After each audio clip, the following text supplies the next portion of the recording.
Hello student, welcome back to my YouTube channel base of education Mantra. प्यारे बच्चों, हम कर रहे हैं मिशन बुनियाद के अंतर्गत हमारे गणित की बुक को। इसमें आज हम करने वाले हैं डे नंबर 16। ठीक है। इसमें जो करने वाले हैं मौलिक संक्रियाएं को। ठीक है।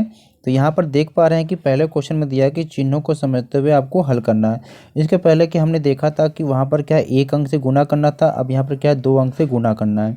तो आपको पता है कि गुना कैसे करते हैं, इधर से करते हुए जाते हैं और जब दूसरी लाइन रहती है तो एक के अंक छोड़कर हम करते हैं। तो चलिए देखते हैं। यहाँ पर आपको कुछ इस प्रकार से करना है। जब पहले 3 का टेबल पढ़ना है, 6 इन संख्याओं में पढ़ना है 3 का टेबल। ठीक है। तो 3 6 का 18 के यहाँ पर 8 हो गया, एक हासिल हो गया। फिर 3 दूनी 6 एक 7 यहाँ पर हो गया। फिर 3 5 15 के पूरा हो गया। ठीक है। आप इसी प्रकार से क्या 4 का टेबल पढ़ना है। तो 4 6 का 24 के 4, जब भी 24 लिखेंगे तो एक अंक छोड़ के यहाँ पर 24 के 4 लिख दिया। हासिल 2 के हो गया, 4 दूनी 8, 2 10 के 0 हो गया। फिर एक का हो गया। ठीक है। फिर 5 चौके 20, एक 21, यहाँ पर 21 आपने लिख दिया। ठीक है। अब इस प्रकार से आप इसको जोड़ लेंगे। 8 उतर गया, 7 4 11 के 1 हो गया, 5 1 का 6 हो गया, 1 1 2 हो गया, फिर 2, यानी कि यहाँ पर कितना हो जाएगा, 22,618 हो जाएगा। ठीक है। इस प्रकार से दूसरे वाले गुना को भी करके देख लेंगे। यहाँ पर हमने दिया हुआ है 2 का टेबल सब इसमें पढ़ेंगे तो आपका आ जाएगा 698 आ जाएगा। फिर जब एक का टेबल पढ़ेंगे इसमें तो ये पूरा आ जाएगा। फिर इसके बाद आप इसको टोटल कर लेंगे। ठीक है बच्चों, चलिए भाग को देखते हैं दूसरे क्वेश्चन में। अब यहाँ पर 2 अंक की आपको भाग करना है। ठीक है। यानी कि 997 में आपको 13 से भाग देना है। तो रूल वही है, 13 का टेबल आपको पढ़ना है कि 99 से ज़्यादा 9। ठीक है। तो 13 का जब टेबल पढ़ते हैं तो 13 7 91 आएगा। तो यहाँ पर 91 लिख के 9 में से 1 जाएगा तो 8 बच गया, और 9 से 9 0 हो जाएगा, कट जाएगा। ठीक है। अब क्या करना है, आपको 7 को ठीक इसी प्रकार से यहाँ पर उतार लेना है। फिर 13 का टेबल पढ़ना है कि 87 से ज़्यादा ना हो। तो 13 जब 6 का पढ़ेंगे, 13 6 78 हो जाएगा। ठीक है। तो 87 में से जब 78 आप माइनस करेंगे तो 9 बच जाएगा। तो ये आपका 9 शेष हो गया। ठीक है। नेक्स्ट भाग में देखेंगे तो 9044 में आपको देना है भाग 15 से। ठीक है। तो 15 का आप टेबल पढ़ेंगे कि 90 से ज़्यादा ना हो। तो 15 6 का 90 हो गया। ठीक है। 90 पूरी तरह से कट गया यहाँ पर। आइए 4 को हमने यहाँ पर क्या है, उतार लिया। ठीक है। पहले 4 को आपने यहाँ पर क्या करना है, आपको उतार लेना है। ठीक है।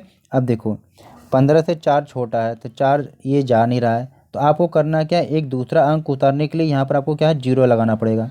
तो 0 आपने लगाया तो एक 4 और क्या यहाँ पर उतर गया। अब 2 अंक हो गया। तो अब क्या 15 की टेबल पढ़ना है कि 44 से ज़्यादा ना हो। तो 15 दूना 30 ये आपने यहाँ पर लिख दिया। ठीक है।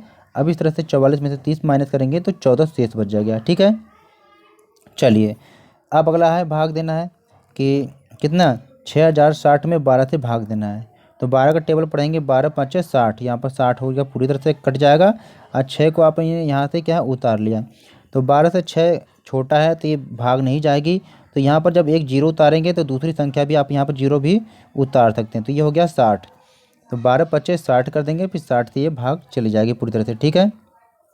फिर अगली भाग यहाँ पर है बच्चों, 8 से जब भाग देंगे 8247 में। ठीक है। तो 8 एकम 8 कर दिया, 8 पूरी तरह से कट गया। 2 को आपने यहाँ पर उतार लिया। तो 8 से 2 छोटा है, नहीं जाएगा। फिर 0 जब लगाएंगे तो एक दूसरी जो संख्या ये भी उतर जाएगी, तो हो गई 24। तो 8 का टेबल पढ़ेंगे तो 8 तरीके 24, ये पूरी तरह से कट जाएगा। फिर आप क्या करेंगे, फिर 7 को फिर यहाँ से यहाँ पर उतार लेंगे। ठीक है। तो 8 से 7 छोटा है तो फिर यहाँ पर आपको एक 0 लगाना पड़ेगा। ठीक है। तो इस तरीके से ये भाग चली जाएगी, यानी कि 7 यहाँ पर शेष रह जाएगा। ठीक है। चलिए क्वेश्चन 4 को देखते हैं कि दिल्ली से चंडीगढ़ तक एक सवारी का जो किराया है 750 रुपया। ठीक है। अब आपको बताना है कि 9 सवारियों का कुल किराया कितना होगा। अब देखिए, जब एक सवारी का किराया है 750, तो इसमें हम क्या करेंगे, 9 सवारी के निकालने के लिए हम 9 से गुना कर देंगे तो 9 सवारी का किराया का रेट पता चल जाएगा। तो ठीक है। तो दिल्ली से चंडीगढ़ का जो किराया था वो आपका 750 रुपया था, और 9 सवारी का जो किराया है कुल कितना हो जाएगा, इसमें 9 से गुना कर देंगे तो 6750 रुपया आ जाएगा। ठीक है। अब बच्चों ध्यान देना, यहाँ पर एक क्वेश्चन दिया गया था। ठीक है। एक क्वेश्चन आपको दिया गया था यहाँ पर कि दो संख्याओं का गुणनफल कितना है, कि यहाँ पर संख्या जो दी गई थी 876 दिया गया था। ठीक है। यदि एक संख्या 33 है तो दूसरी संख्या निकालना। तो देखो बच्चों, यहाँ पर जो 876 है तो ये यहाँ पर सही संख्या नहीं दी गया है, क्योंकि इस तरह से आप निकालेंगे तो दूसरी संख्या नहीं निकल पाएगी। तो यहाँ पर या तो आप कुछ 876 से कुछ ज़्यादा करके लिखें या 876 से कम करके। तो यहाँ पर हमने लिखा है 58। ठीक है, चलिए तो आपको मान के चलना ही, क्योंकि आपको टीचर ने भी कुछ इसी प्रकार से करवाया होगा। यानी कि दोनों संख्याओं का गुणनफल कितना हो गया 858। तो यदि एक संख्या 33 है, दूसरी संख्या निकालना है, तो इसका फार्मूला होता है यहाँ पर कि पहली संख्या गुना दूसरी संख्या बराबर दोनों संख्याओं का गुणनफल। ठीक है, आप इस फार्मूला पर रख देंगे। तो पहली संख्या यहाँ पर 33 है, दूसरी संख्या आपको मालूम नहीं है, टोटल कितना हो गया 858। दूसरी संख्या निकालने के लिए 858 में आप 33 से भाग दे देंगे, जो आएगा वो आपकी दूसरी संख्या निकल कर आ जाएगी। ठीक है, चलिए अगला क्वेश्चन यहाँ पर है कि 3048 किताबें हैं, इसको क्या छात्रों के बीच क्या है बांटना है, बांटी जाती है। ठीक है, प्रत्येक छात्र को 6 किताबें मिलती है, यानी कि 3048 किताबें बांटना है या बांटी जाती है।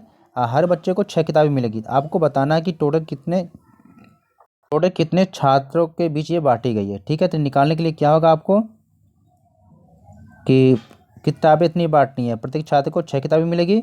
तो 348 में 6 से आप भाग दे देंगे तो आपको निकल जाएगा कि 508 छात्र में आपको बांटनी यानी कि बांटी जाएगी। ठीक है, चलिए तो यहाँ पर हमने क्या है डे नंबर 16 को कंप्लीट किया हमने।